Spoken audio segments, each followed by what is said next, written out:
Hello guys, welcome back to our YouTube channel revolutionising vocabulary. आज का हमारा session है वो वन वर्ड पे है। वाक्यांश के लिए एक शब्द इनको हिंदी में बोलते हैं। ये सारे वर्ड हैं कहीं ना कहीं एक दूसरे से कनेक्टेड हैं। इनका मीनिंग लगभग सेम है। लगभग सेम बोल रहा हूँ मैं यहाँ पे, एग्जैक्ट सेम नहीं बोल रहा हूँ, इस बात का आप ध्यान रखें।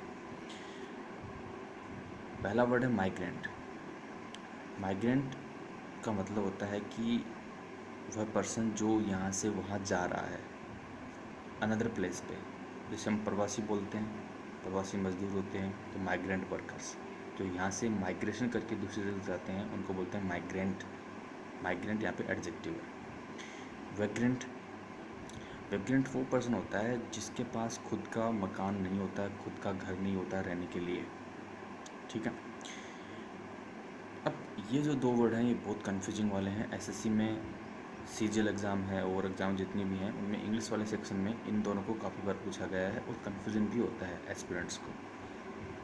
ये वर्ड्स हैं इमिग्रेंट एंड एमिग्रेंट। यहाँ पे डबल एम है, इस बात का ध्यान रखें। यहाँ पे नहीं है, यहाँ पे सिंगल एम है।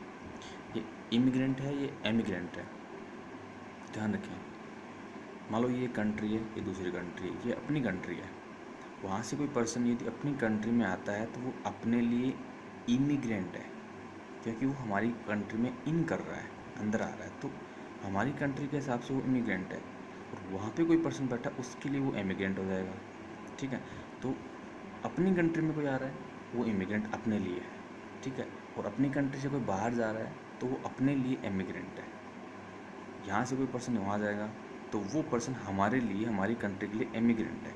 लेकिन उस कंट्री के लिए जहाँ वो जा रहा है उसके लिए वो क्या हो जाएगा, इमिग्रेंट हो जाएगा।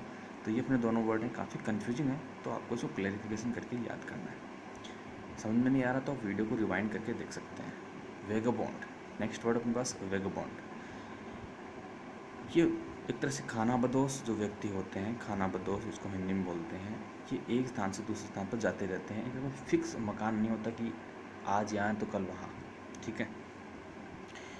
नेक्स्ट वर्ड है रोवर, ROVER, रोवर। रोवर का मतलब होता है हिंदी में चरवाहा। अब चरवाहा जो होता है वो अपने जो पशुधन होता है, भेड़ें होती हैं, बकरियाँ होती हैं, उनको लेके घूमता रहता है।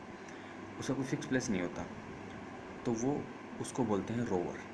ठीक है। ये कहीं ना कहीं इसका भी फिक्स प्लेस नहीं होता, तो इन वर्ड्स में मैंने इनको भी इंक्लूड कर लिया है। देखो ग्रुप्स में वर्ड याद करेंगे तो हमको बेटर याद रहेंगे। नेक्स्ट वर्ड है नोमैड। ये बहुत बार पूछा गया एग्जाम में, नोमैड। ठीक है, नोमैड। ये ट्राइबल पीपल होते हैं। ठीक है, जो खाने की तलाश में इधर उधर भटकते रहते हैं। भटकने का मतलब ये है कि आज यहाँ है कल वहाँ हो सकते हैं, दूसरी जगह हो सकते हैं। इनको नोमैड बोलते हैं। ठीक है। ये वर्ड है अपने पास इटिनेरेंट, ITINERANT, इटिनेरेंट। ये होता है कि मैं कहीं दूसरी जगह जा रहा हूँ किसी काम के लिए, तो मैं इटिनेरेंट हूँ, यानी मैं एक तरह से जर्नी कर रहा हूँ, एक यात्रा कर रहा हूँ। ठीक है। तो यात्री हो जाएगा एक। ये वर्ड है वॉन्डरर। क्या है ये?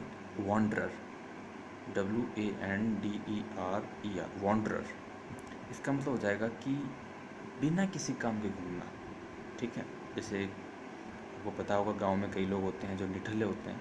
ठीक है। वो बिना किसी काम से यहाँ से वहाँ घूमते रहते हैं। तो नॉट एनी वर्क, या फिर एमलेस, जो किसी लक्ष्य के बिना हो।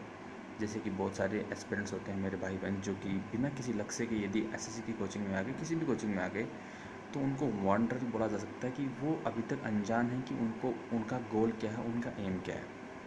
और लास्ट वर्ड अपने पास नंबर 10, यह ट्रूएंट। देखो ट्रूएंट का भी ये वर्ड यहाँ पे इसलिए इंक्लूड हुआ है क्योंकि इसको मैंने, ये वर्ड जो है इसको इसलिए इंक्लूड किया है कि ये पर्सन भी कोई फिक्स नहीं होता। फिक्स क्या नहीं होता, ये बिना कहे, बिना परमिशन के किसी जगह से एब्सेंट हो जाता है, खास करके स्कूल से। स्कूल से यदि कोई स्टूडेंट बिना बताए और घर रह गया, that person is called truant. ये अपने आज के वर्ड्स थे। ये 10 वर्ड मैंने इसलिए एक साथ सेलेक्ट किए हैं बिकॉज इनका मीनिंग क्वाइट सेम है, सो आपको एक साथ याद हो सकते हैं। ठीक है।